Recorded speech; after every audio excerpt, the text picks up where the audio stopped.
Asimismo, cuando nosotros nos referimos al principio también, digamos, de la neutralidad y acaso relacionado al principio de la imparcialidad, permítanme decirles, sobre todo cuando el requerimiento conciliatorio está referido a la materia familia, de especialización en familia, a veces cuando la solicitante es ella precisamente y el invitado es él, ojo, cualquiera de las partes se sienten vulnerables. ¿En qué sentido?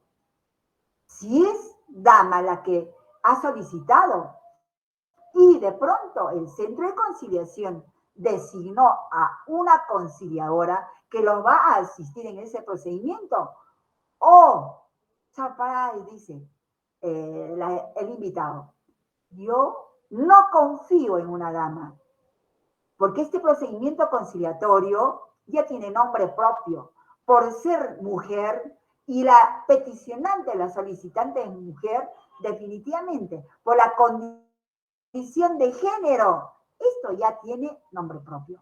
Carazo error. Pero esa es la reacción así inmediata del invitado o de la invitada. Por lo tanto, a fin de evitar, chicos, este tipo de impases, ojo, optamos por la técnica de la co-conciliación. ¿De qué manera? Si acaso el designado o la designada es mujer o varón, ¿de acuerdo? Para poder equilibrar ese tema de la neutralidad y la imparcialidad, mejor. La solicitante, bien. Ok, vamos a designar, digamos, a un caballero. Y con la contraparte, porque la invitada, bien, para poder evitar ese tipo de conjeturas, optamos que la presencia del co-conciliador sea compatible entonces con la disyuntiva de que están ambos géneros en el procedimiento conciliatorio. Es una buena estrategia, es una buena herramienta. ¿De acuerdo, chicos? Entonces no olviden que como centro de conciliación a futuro, cuando ustedes sean directores, eviten esa digamos, conjetura apresurada de que el tema género ya tiene un sesgamiento total. Graso error, porque ya saben que nosotros, por el principio de la veracidad y la imparcialidad, siempre nos vamos a manejar basado en esos principios. Pero mejor es que implementemos esa técnica de la co-conciliación, evitando ese tema de las vulnerabilidades. ¿De acuerdo, chicos? Ok. Continuamos entonces. Carla, ¿estaba usted en el uso de la palabra? Sí, doctora, no podía participar por mi grupo porque mi internet estaba lento y se me fue un rato. A ver, querida. Justamente estaba escuchando, doctora, el tema de la imparcialidad como principio también y la neutralidad. También consideraba que es algo muy difícil de aplicar como conciliador porque hay varias formas, ¿no? Varios problemas que se nos pueden presentar, pero obviamente y claramente tenemos que aplicarlo. Por ejemplo, algo que me había gustado, que como usted mencionó, es la condición de género. Hubo un tiempo que me contaron un caso que en tema de alimentos en conciliación, que la parte solicitante, no, la parte invitada, que era un varón, se sentía que no iba a haber imparcialidad, porque como al ser la conciliadora mujer, iba a estar a favor de la otra solicitante que era mujer, y le iban a ofrecer más dinero, iba a ser imparcial. Y de tal forma, justamente el método que usted estaba conceptualizando, también lo aplicaron y me pareció también muy interesante, de que un varón conciliador, para que no se sientan ambas partes vulneradas, se podría aplicar. Y también sería eso como ejemplo, doctora. Claro que sí, querida. Muy bien, muy bien. Creo que, chicos, este foro donde ustedes han interactuado, indudablemente ha podido nutrir, ha podido acaso ampliar el espectro del manejo técnico, procedimental, de lo que es la bondad o las bondades de los procedimientos conciliatorios. Pero aún falta algunos principios, a ver, queridos, ¿dónde está el principio de buena fe? A ver, el grupo, por favor, de trabajo, ¿dónde está el principio de buena fe? Sí, justamente eso quería, A ver, querido, lo escuchamos. quería, Ok, sí, el principio de la buena fe. eh, bueno, ahí averiguábamos también, pesquisábamos sobre esto.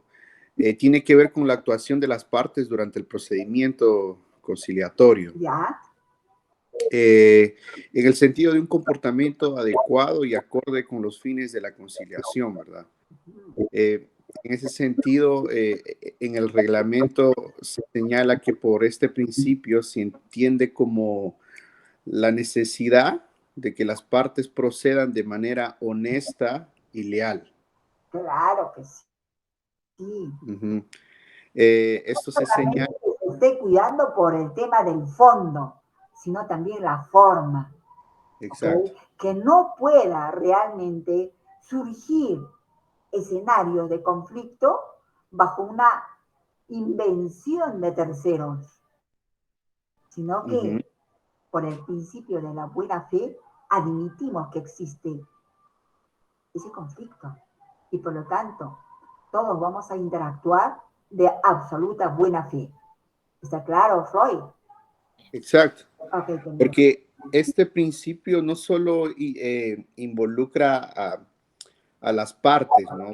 Durante la audiencia, sino también a toda persona que participa de ella. En el procedimiento, ¿verdad? Ajá, listo. Bueno, bien. Ok.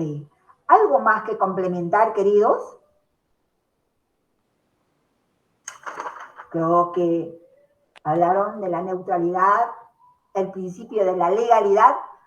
Cuando hablamos de la implementación del principio de la legalidad, a ver, por favor, chicos, cualquiera de ustedes del grupo 1,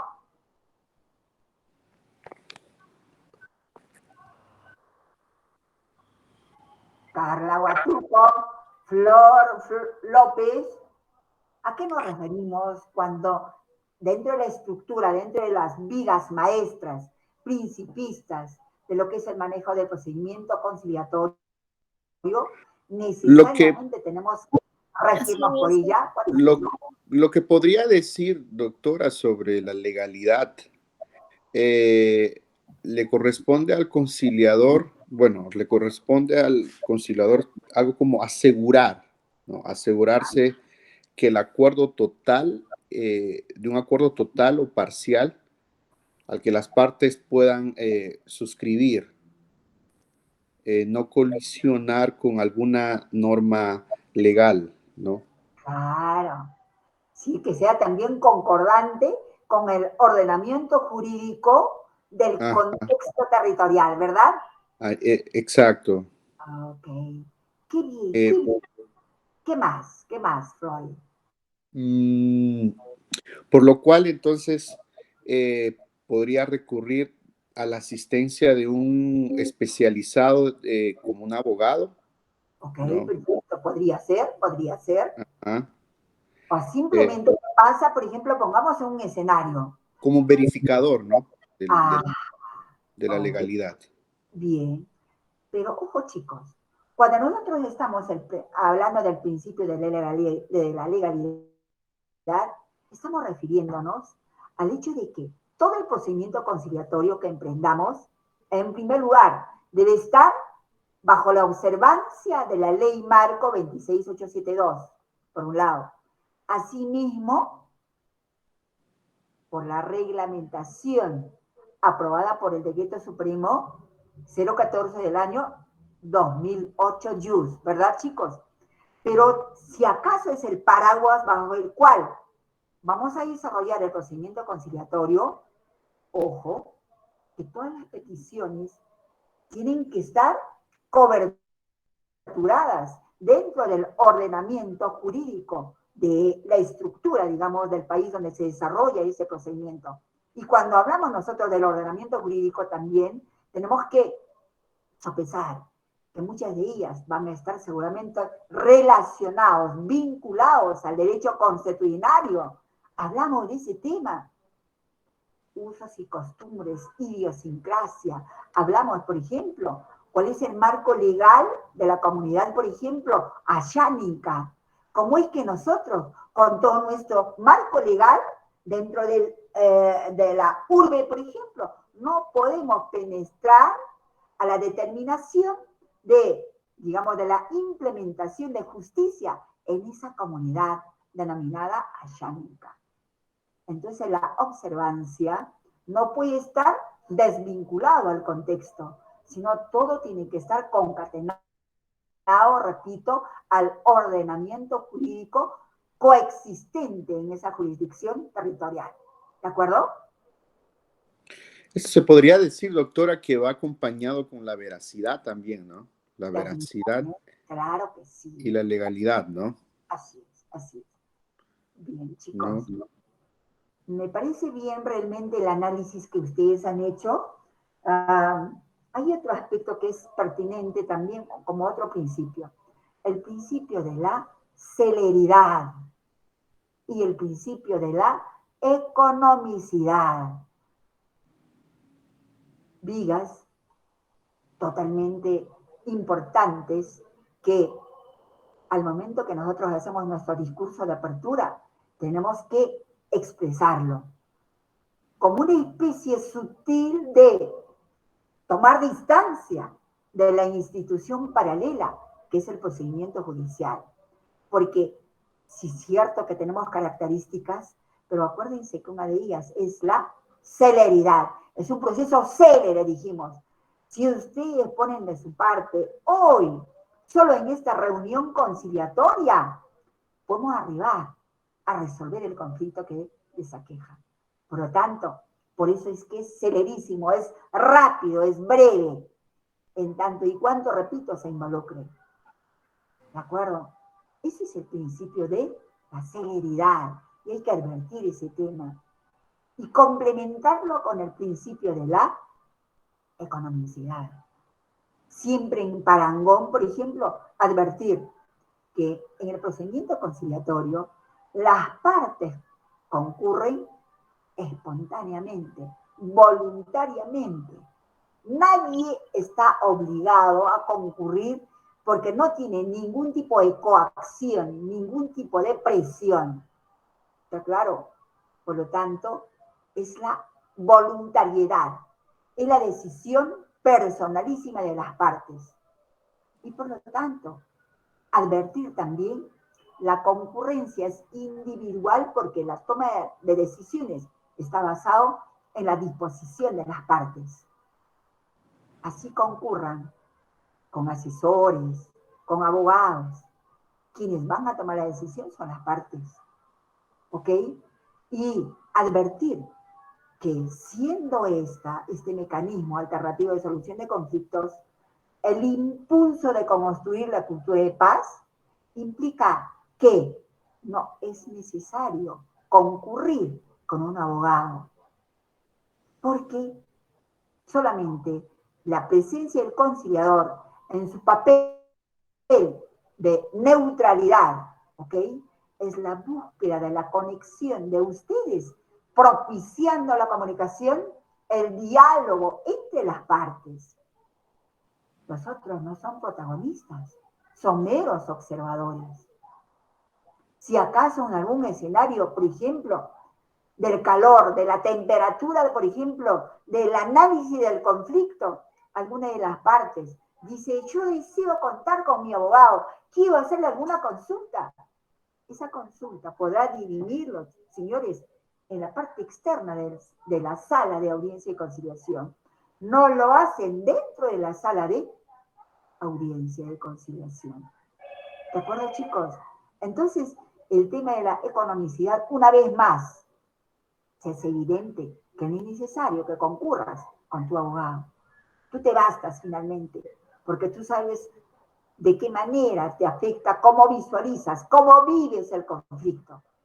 Los terceros podrán seguramente asesorarte a ti esto y aquello, porque finalmente, quien lo va a expresar, quien lo va a reflejar a través de los diferentes tipos de mensajes, ya saben, no solamente verbal, sino sobre todo no verbal o gestual, y paraverbal son las partes. Entonces, asimismo, advertir de que cuando hablamos del principio de la economicidad, oigan, reduzco totalmente los costos porque no necesito ser acompañado o asesorado por un abogado. Porque el abogado necesariamente para que me acompañe va a tener que exigirme el pago de los honorarios profesionales, ¿right? Que fluctúan un promedio, por ejemplo, digamos, de 500 soles. Bien, otro escenario de advertencia. Al solicitar este procedimiento conciliatorio, que en este caso lo hizo el solicitante o la solicitante, no me dejará mentir que es el único pago que hizo. No hay otro pago que realizar. Acá ustedes no pagaron, por favor, ni cédulas de notificación, ni tasas judiciales, ¿verdad? Entonces miren cómo va reduciendo sus costos. Sutilmente comparamos con la institución paralela que es, digamos, la vía judicial. ¿Y cuál es realmente la connotación de que nosotros estamos impulsando la construcción de la cultura de paz? Porque propiciamos, advertimos que las partes son las que concurren voluntariamente, espontáneamente. Son las partes las que realmente deciden, no los terceros que pueden estar en su condición de acompañantes. Es decir, chicos, esto a flor de piel se llama cultura de paz. ¿Bien? ¿Algún comentario adicional del grupo, chicos? ¿Vamos bien? Sí, doctora. Perfecto, Solo... Freud. Muy bien, ok, queridos. Felicitaciones entonces a todos los integrantes del grupo 1. Espero que esta dinámica les haya permitido conocer con mayor profundidad y con mayor responsabilidad el manejo del procedimiento conciliatorio.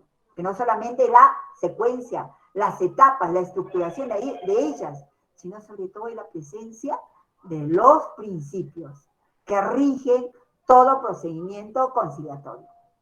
¿De acuerdo? Muchísimas gracias, chicos del grupo 1. Bien, ahora invitamos a los conformantes del grupo 2 para que puedan ventilar sus perspectivas en base a las preguntas planteadas en el foro. Adelante, chicos, por favor.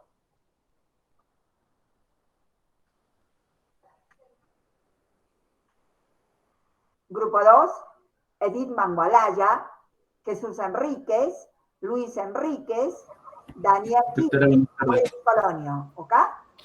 Bien, chicos, adelante. Doctora Karina, buenas tardes. Linda tarde, ¿cómo estás? Doctora, para comenzar el tema sobre las dos preguntas, le hemos dividido de la siguiente manera, doctora. A ver, querido, bien. Para hacer un concepto y luego va a proseguir Luis y así sucesivamente Edith y el resto de los compañeros. Perfecto, querido, muy bien. Doctora, referente a lo que es el concepto en sí de conciliación, ya conversando con el grupo, hemos llegado a varios aspectos en general. El primero desde un punto de vista más sencillo, ¿no? Okay. Empírico. Sí. Hemos llegado a manifestar que simplemente es un medio de solución de conflictos, es una alternativa para discutir intereses interpersonales que se producen generalmente dentro de la sociedad. Ok, querido. Bien, bien. Eso desde un punto de vista empírico, sencillo.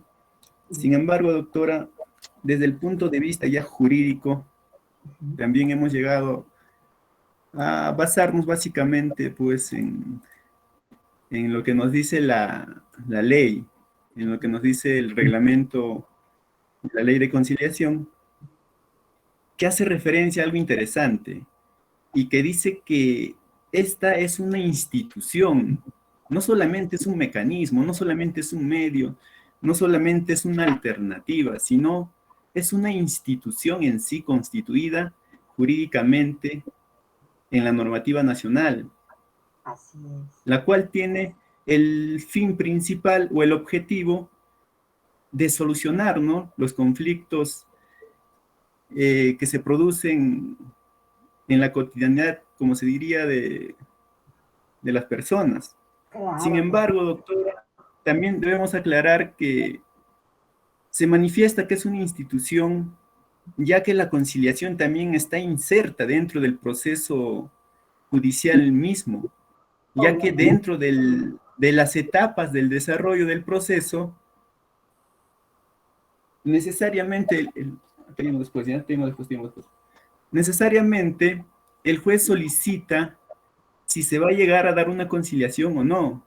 Claro. Incluso la normativa misma nos hace referencia a que es un requisito necesario que se debe cumplir el solicitar esta alternativa de solución en un centro de conciliación, lo cual, de no producirse, la sede jurisdiccional considera que la parte accionante, en este caso de la demanda, no tiene interés para obrar referente al conflicto en sí. Entonces, eso desde el punto de vista jurídico, doctora. Sin embargo, también hemos visto otro aspecto importante que nos hace referencia lo que es en sí ya la funcionalidad de la conciliación en el Perú. Por ejemplo, tenemos que es un medio de solución de conflictos, un mecanismo alternativo. Sin embargo, esto se produce a consecuencia o a raíz de algo. ¿Cuál es? En los años aproximadamente 1999-98, se produce la gran sobrecarga de procesal de procesos judiciales, referente en lo que es salud, procesos laborales, etcétera. Entonces, este mecanismo nace a consecuencia o para salvaguardar o solucionar esa celeridad que se necesitaba para desarrollar esos procesos. Entonces, no solamente cumple esa función, también cumple la otra función que es de descongestionar, digamos, nuestros juzgados, ¿no? Ya que en la actualidad podemos ver, doctora, que los procesos generalmente que son ya pactados, son preclusivos de las fechas y los plazos, generalmente por la misma sobrecarga no se producen. Entonces, ¿qué es lo que hace la legislación? En este caso, el jurista nacional plantea esta nueva alternativa.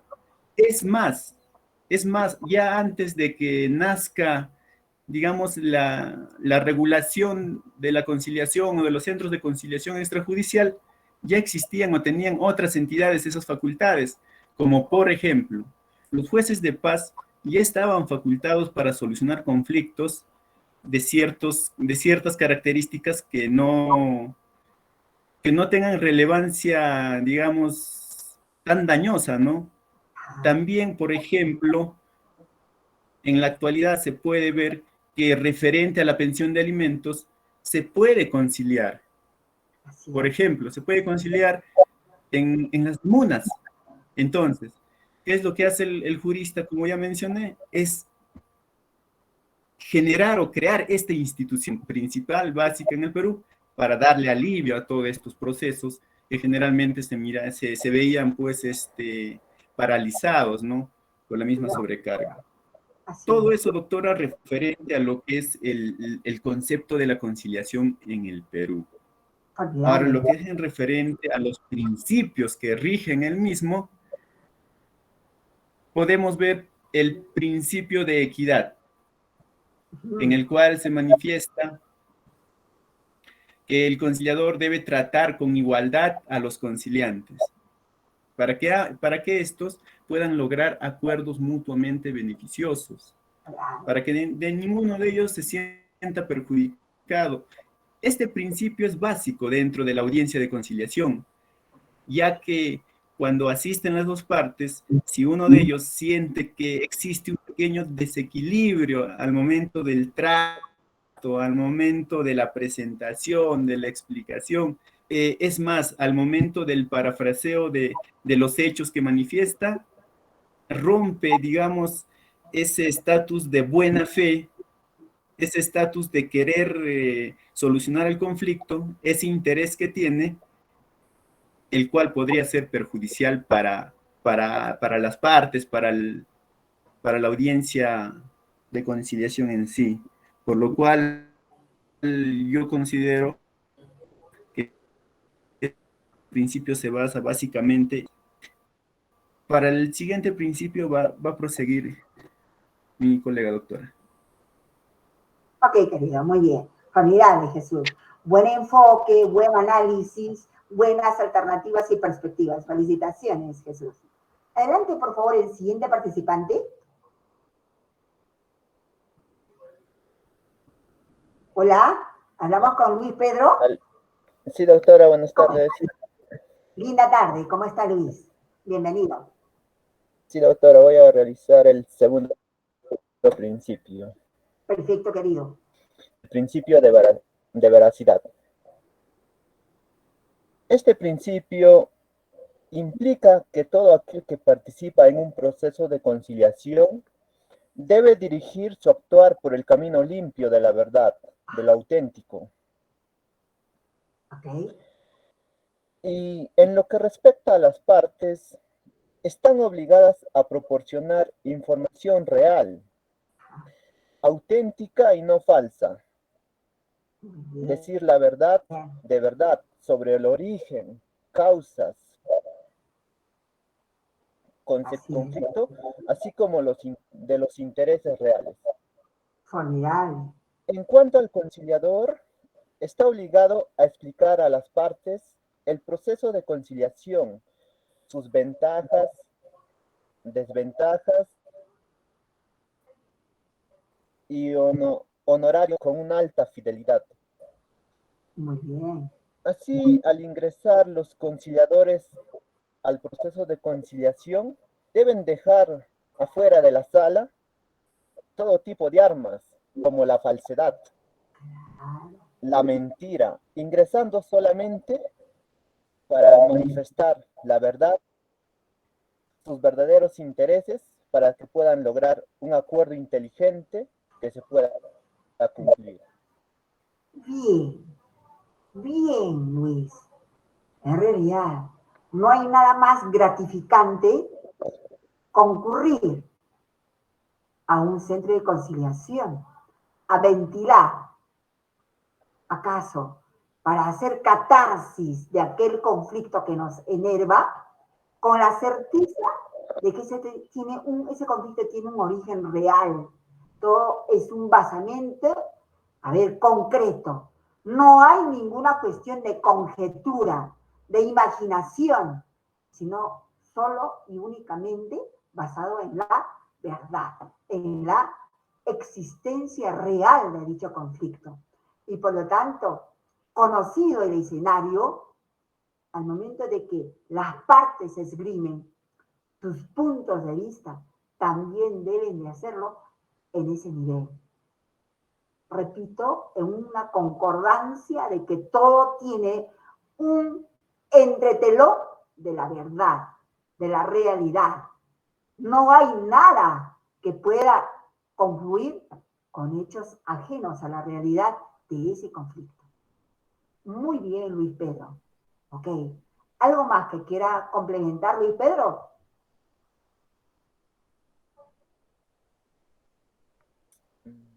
¿Está bien? Ok. ¿Alguien más, por favor? Doctora. A ver, por favor. Doctora, vamos ¿Eso? prosiguiendo con la exposición, doctora. Vamos a hablar sobre el principio de buena fe. Okay. Este principio, doctora, hace referencia principalmente a lo que es el interés de cómo manifiesta la parte solicitante y tanto la parte invitada a todo el desarrollo de la audiencia y a la solución de un posible, o al arribo de un posible acuerdo. Porque en la actualidad se ve muchas veces que el principio de buena fe y sobre todo el interés de obrar que debe tener, en este caso, ambas partes, no se cumple, no se produce. ¿Por qué? Porque muchas de las partes, es más, el solicitante de la conciliación solicita la audiencia, sin embargo, no se presenta la misma, solamente solicita para cumplir con el requisito que exige la vía jurisdiccional para ejercer su derecho a accionar la demanda. Entonces, en este aspecto, doctora, este principio se rompe, se quiebra, no se cumple, lo cual debería ser desestimado o debería ser declarado esas demandas improcedentes en la mayoría de juzgados que existen, doctora. Claro, debería, usted dijo, Jesús, pero resulta que muchas veces, mire, así como hay sanciones por la inasistencia o inconcurrencia del invitado, ¿ok?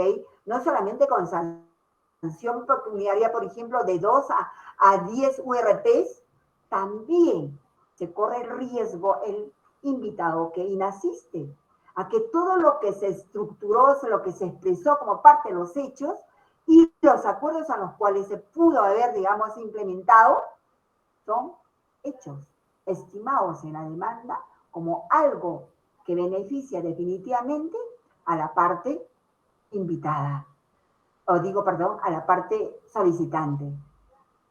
Y entonces, la regla de juego, si es cierto que en ese orden, digamos, de merituar el contenido de la misma en beneficio del solicitante, la misma que ya tiene ahora un procedimiento judicializado, el juez, ojo, estima de que todo lo estructurado, admitido en esa acta de conciliación, tiene la validez real.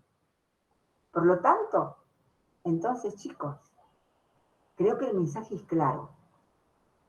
Si es cierto que hay, digamos, sanciones para los inconcurrentes en su condición de invitados, idem para el solicitante o la solicitante. Porque desde el momento en que, carambas, basado en la buena fe, basado en el principio de la veracidad, quien solicita un procedimiento conciliatorio es porque realmente existe la necesidad de dar forma y resolver el conflicto que aqueja a partes. A las partes más de una puede ser, pero generalmente parte A y B.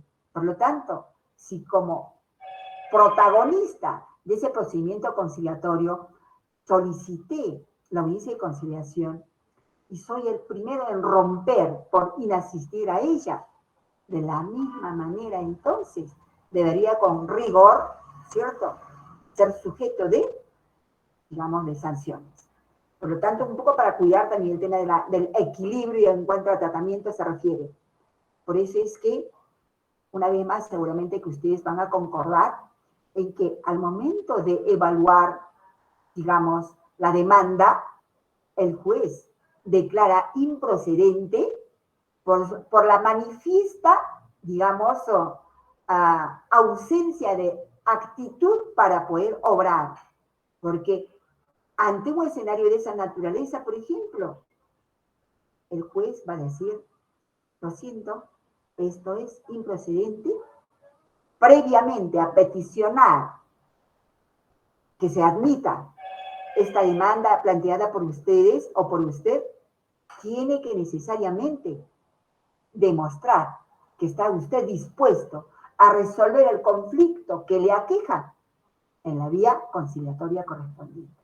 Yo creo que es una manera sutil, también decidida y bajo el marco normativo de que ya los juzgados judiciales encargados de dirimir demandas de esta naturaleza están procediendo realmente a exigir que se practique en la vía conciliatoria el abordaje de los conflictos, bueno, que muchas veces, siendo conciliables, estamos dando un salto con garrocha, nos estamos yendo ya a la vía judicial. Ok, continúe Jesús, por favor.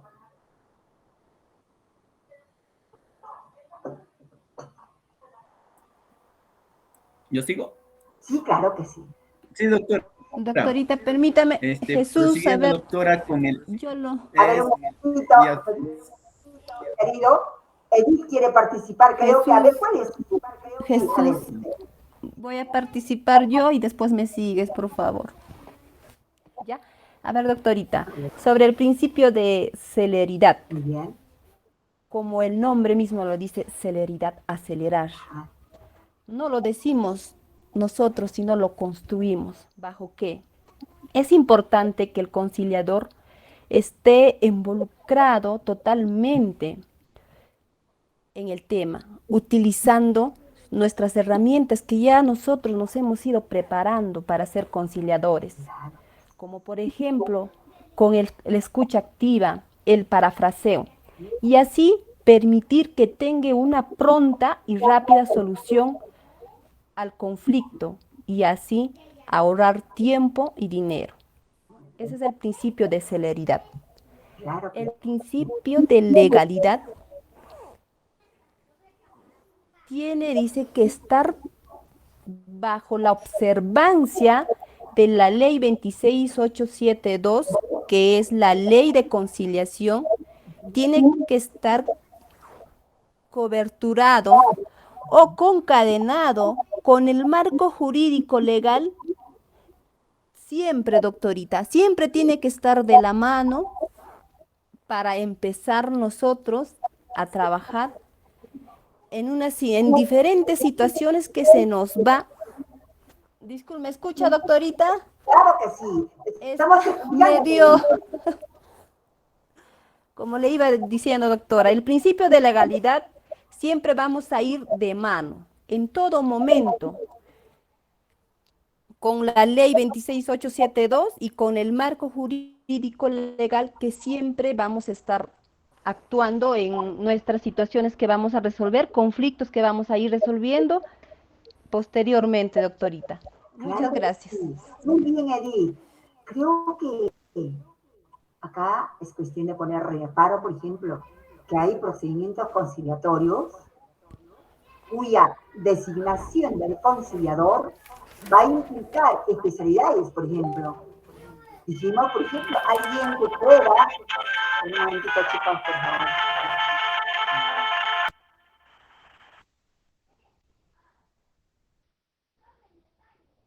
La primera evaluación que hace el conciliador.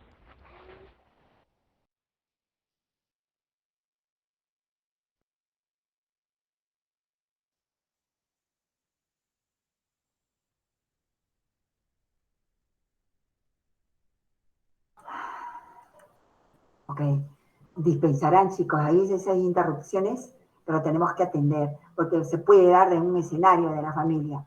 Ok, chicos, continuamos entonces. Creo que, a ver, estábamos hablando del tema de, ay, me trastocaron el tema, ¿qué es lo que, ya, el tema de las materias conciliables cuando se trata de especializaciones. Por ejemplo, uno de los participantes del grupo primitivo, por ejemplo, decía, tampoco, ¿qué pasa si me toca asistir como conciliador a un conflicto, a ver, de carácter socioambiental, un tema en boga, un tema que no solamente, si hablamos de un contexto de, digamos, de presencia enorme de conflictos, no solamente basta ser conciliador, chicos. Hay que manejar las técnicas adicionalmente, paralelamente al procedimiento conciliatorio, vale decir, el marco legal de la ley 26872 y su reglamentación, de la misma manera, involucrarnos en cuanto al tratamiento de los conflictos ambientales, las vertientes, los escenarios, ¿okay? Las partes, comunidad, Estado, empresa, qué sé yo, chicos. Todo eso implica especialización.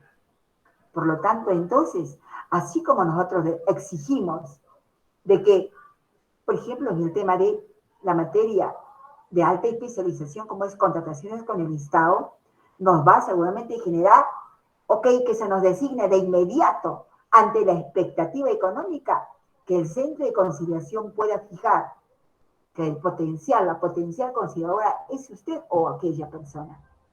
No basta con eso. Hay que manejar bien el tema del Código Civil y Procesal Civil. ¿De acuerdo? Más allá realmente de cuál es el conflicto per se.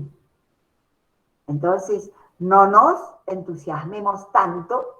Primero, repito y les recuerdo que es preferible que seamos honestos, transparentes con nosotros mismos. Y al momento de adscribirnos a los centros de conciliación, solicitemos, y eso es apropiado, que se nos designe como conciliadores en tareas de complejidad como la que son, por ejemplo, de alta especialización o de especialización, o simplemente son materias cuya complejidad requiere el liderazgo de las partes. ¿Estamos? ¿No estamos? Es así, chicos. Abordar una situación de conflicto, aún, repito, tratándose de la misma materia, va a tener una diferencia marcada porque los protagonistas, porque las partes son totalmente diferentes. Ya saben, cada uno con su respectiva visión, con su respectiva percepción de la concatenación histórica y actual del conflicto. Continuamos entonces, chicos. ¿Algo más? El grupo 2, por favor.